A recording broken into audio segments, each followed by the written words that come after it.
Part 5. Findings.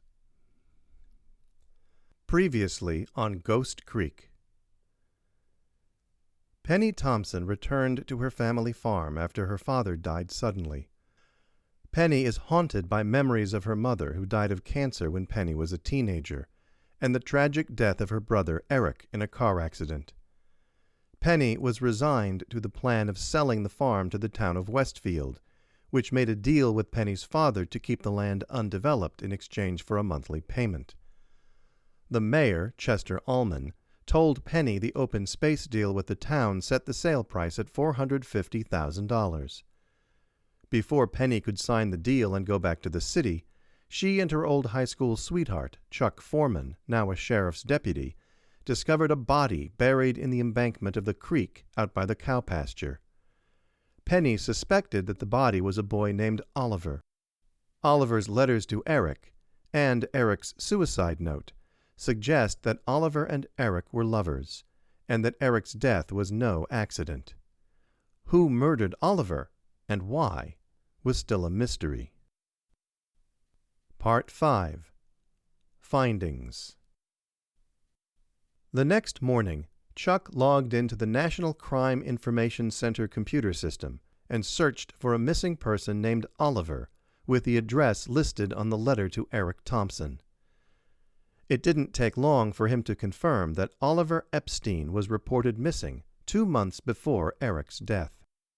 The electronic case file said the boy, 19 years old, told his parents he was going on an overnight camping trip with some friends.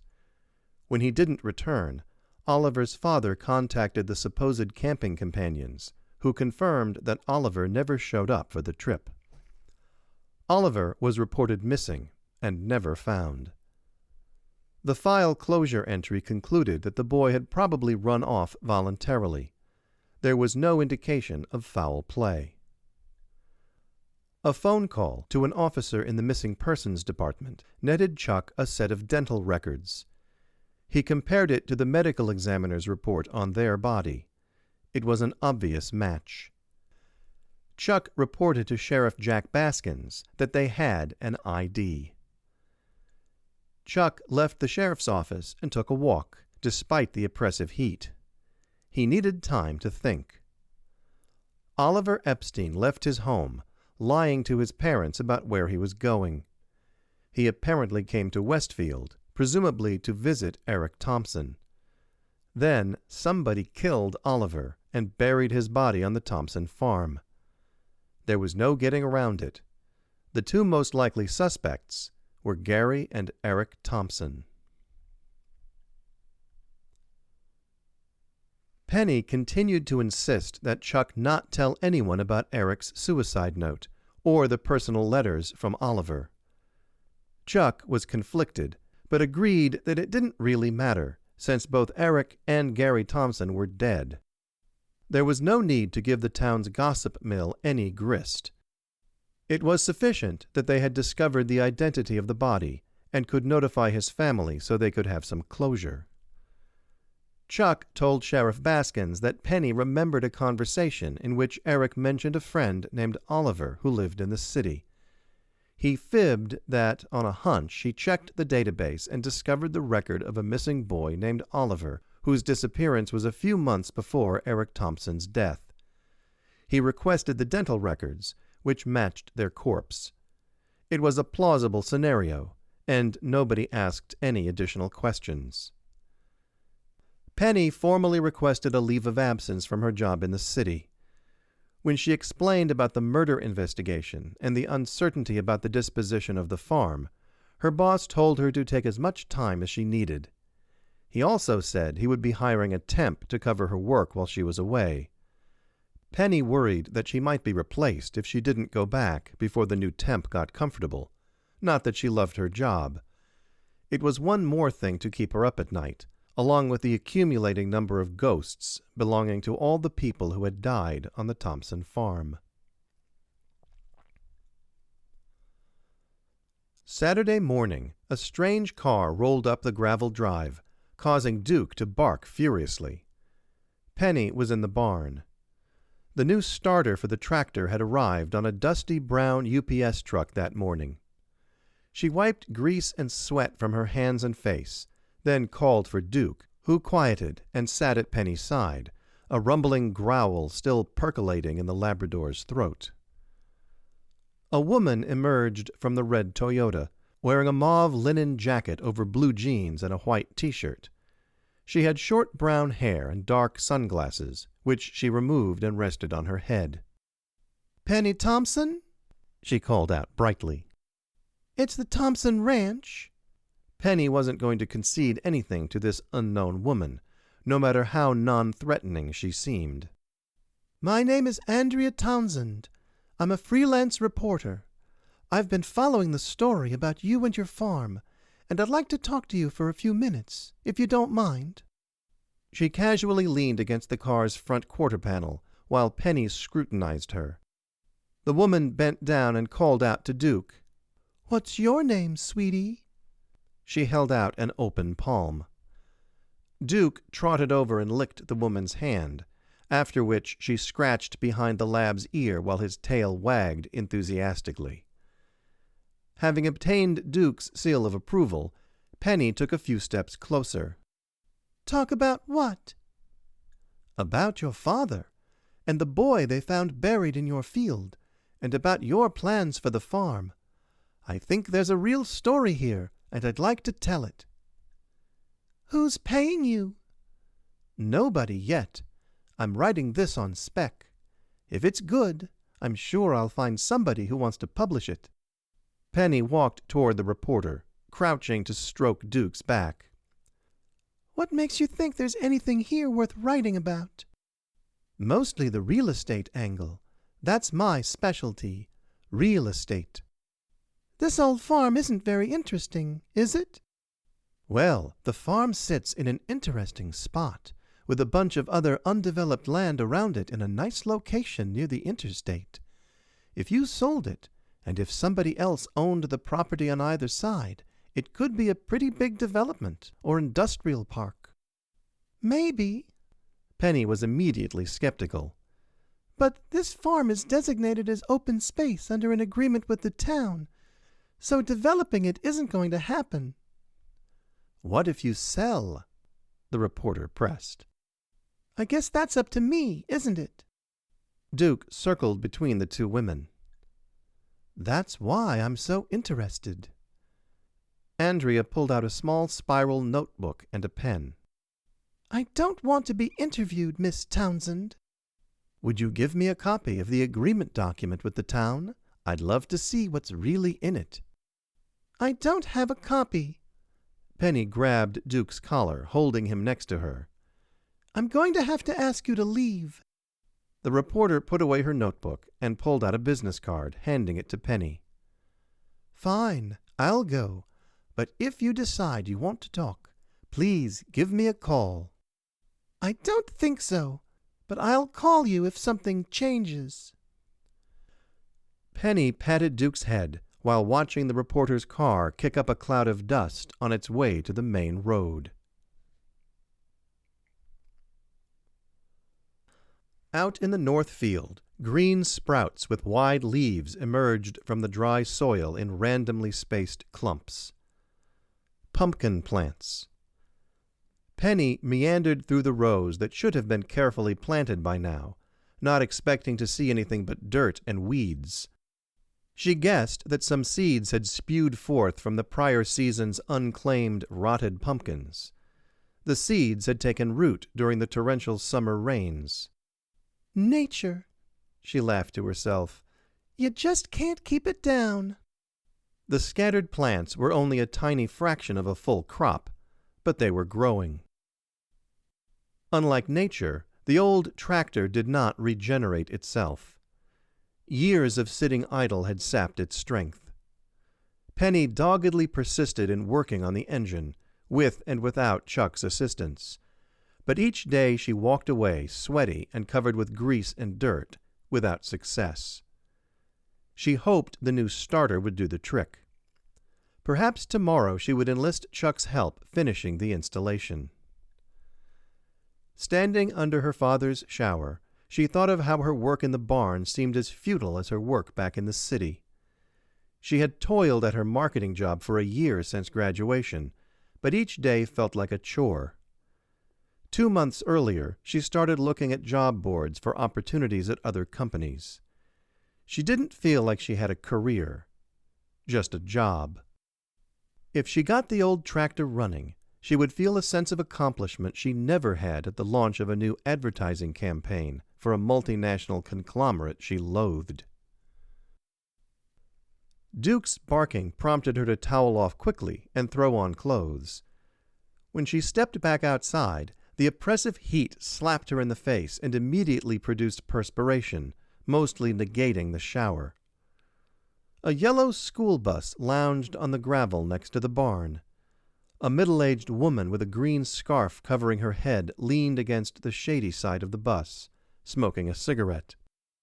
Several clumps of teenagers wandered the area, a few striding out into the undersized corn plants. A boy and a girl peeked into the barn. The rest stood in the shade provided by the hulking transport vehicle. Thick black letters spelling out Westfield High School decorated its exterior. "Can I help you?" Penny called out, holding a hand up to shade her naked eyes from the afternoon sun. "Hey!" A tall, lanky boy wearing a Chicago Cubs baseball cap shouted back, holding up his hand in a half wave.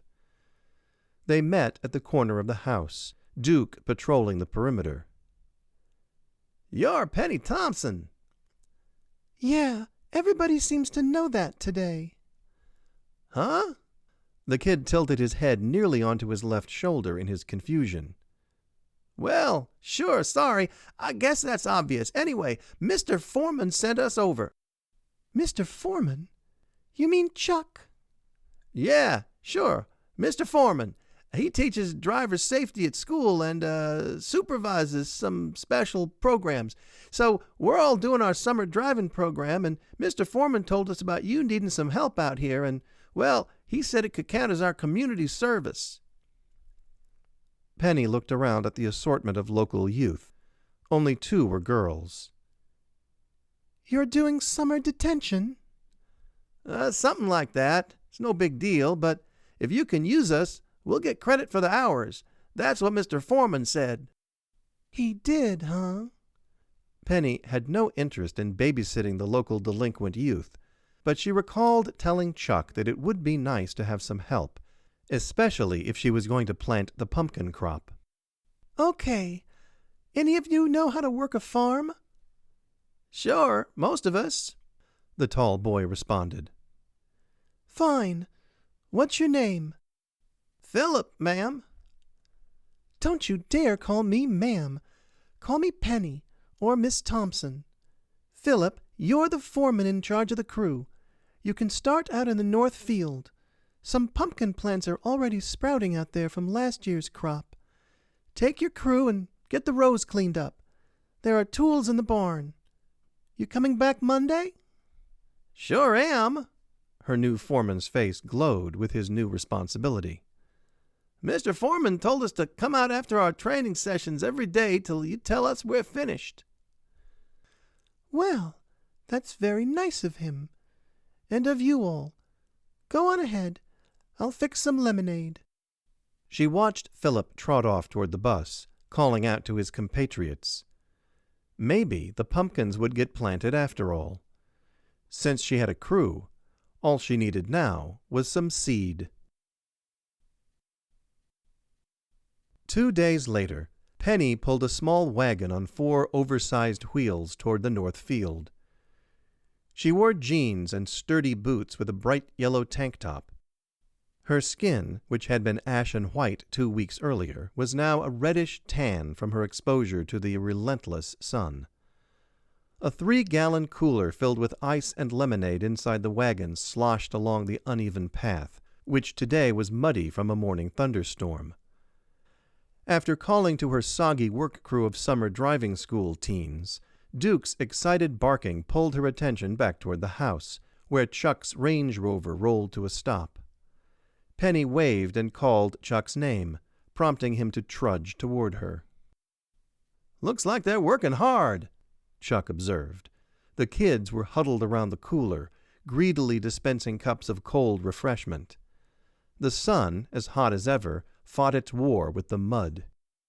They're doing a great job. Thanks again for conscripting them for me. It's good for them, Chuck said, still watching the kids in their grubby overalls and jeans. Philip Cotter told me he figures he'll learn more working the farm with you than you can ever teach him in school. Really? Then I guess he's not a great student. Chuck spurted a deep laugh. You called that, but he's a hard worker. Why did you pick him to be your crew chief? Women's intuition, I guess, Penny lied. And thanks for picking up the pumpkin seed for me. No problem. It gives me another excuse to come visit you. Chuck turned his eyes away from the thirsty students and fixed them on Penny's face. She turned away. Let's take a walk. Penny held out her hand as she took a stride, her boot squishing in the muck. Chuck caught up after a few steps and clasped her hand. Penny led them in silence across the field toward the creek. If I leave and sell the farm to the town, what's the mayor going to do with the land? Chuck didn't respond immediately, but squeezed Penny's hand gently. I don't know. You'd have to ask him. He could leave it as farmland and contract with somebody else to run it like your pa did. Or he could sell it as farmland to somebody else who wants to work it for profit, which might include one of the big agro companies. Or he could try to get the town council to rezone the property for either residential or commercial use. Then the town could sell it at a profit and figure on getting future tax revenue from the buyer. I'm guessing all options will be on the table. If I sell to the real estate developer, his group of investors will certainly make it into houses, right? Probably. They'll need the town to fix the zoning before they can build anything, though. Penny stopped at the creek's edge, running fast and swollen with runoff from the morning's storm. The rush of water crashing around a boulder nearly drowned out their conversation. Why would the developers pay me $1 million if they still needed the town's approval to build? She shouted, holding a hand up to her eyes to shade the afternoon sun. Maybe they already have a deal with the council members. I don't know, Pen. I'm a cop, not a politician. I spoke to a reporter a few days ago. She said the farm might be turned into a housing development or an industrial park if I sell. I hate to think of this creek getting torn up to make houses. And the old oak. She pointed across the creek to the blackened remnants of the lightning fire on the ancient tree that had led them to the creek on the day they found Oliver Epstein's body. They might even cut down the pasture oak. I'd cry if that happened. Pen, are you saying you want to stay? I don't know. Maybe I could get the mayor to agree to keep the land open space, even after I sell. She turned toward the crashing creek, dropping Chuck's hand. What if... Penny's words morphed into a scream. Chuck turned. Penny's backside hit the edge of the bank. Then her head fell out of sight. Pen! She had slipped in the mud. There must have been a splash, but the churning water drowned it out. Pen! Chuck called out, leaning over the edge. Normally, the creek ran 2 to 3 feet deep, and its rocks barely created white water in the gentle current flowing down to the huge aluminum culvert running under the main road. Beyond the road, the tube spilled its cargo into a pool 10 feet below at the bottom of a steep embankment, from which the creek continued across neighboring farmland. As kids, Penny and Eric had fished for trout there. It wasn't a suitable swimming hole, however, because several thick trees had toppled from the surrounding hillside, weaving a web of trunks and branches under the waterfall spilling from the culvert. Today, bloated with storm runoff, the rushing current swept Penny downstream, toward those treacherous trees.